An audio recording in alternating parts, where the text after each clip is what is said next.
Somehow scientists have realized most human beings are like rats. For 7 generations, rats have the experience that happened to one generation.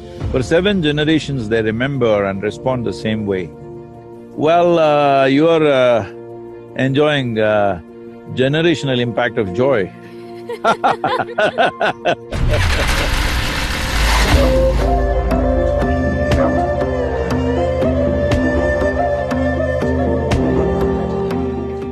This is a breathtaking place. Yesterday evening, we went into the Arches National Park.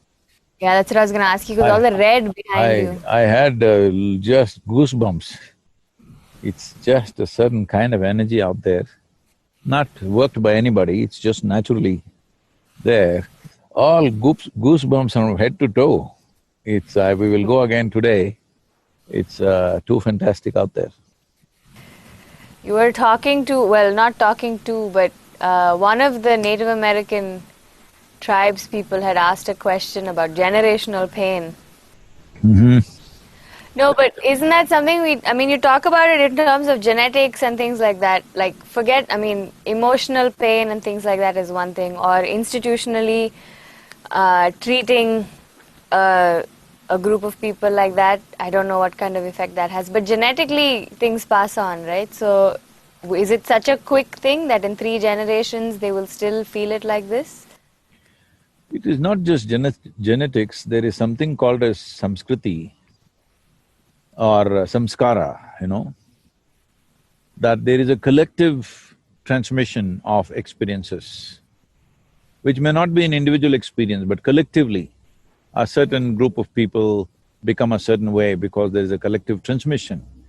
For this, they've made experiments with rats, unfortunately. Somehow scientists have realized most human beings are like rats. All experiments are on rats.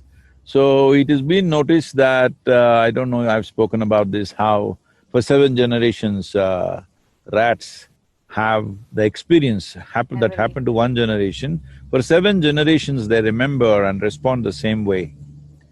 So this is… in India, we call this samskara. Well, you're enjoying generational impact of joy. Sure. Don't think your happiness is all made by you.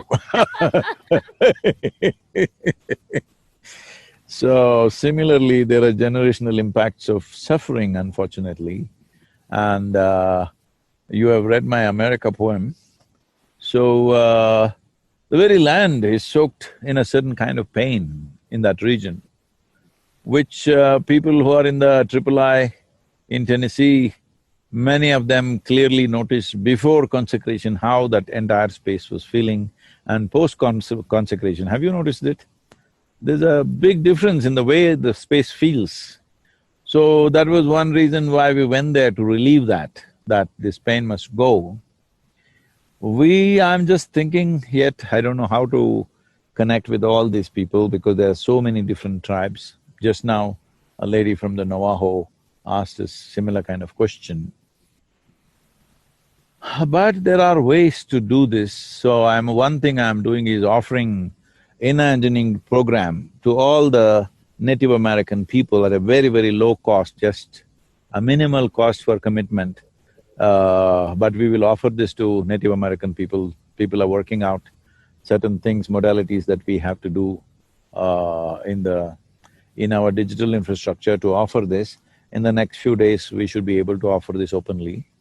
But I've already committed to this because this is one way of relaxing generational pain. Because the previous generations, the only way they have control over us is through our bodies. It is the body which is a continuum of previous generations. Once you learn to distance yourself from your own physical self, all these things are not relevant to you. So I told somebody who asked this question, I told them to practice Isha Kriya to start with, but we will offer inner engineering to establish that well within themselves. So this is a way forward that once you distance yourself from your own physical self, you have also distanced yourself from your forefathers and your ancestors in a certain way. That does not mean you're giving them up.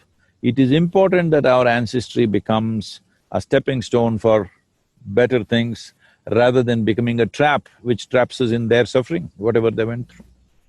So, we will see what we can do. This is the 2 steps we have taken right now, Isha Kriya and in engineering process.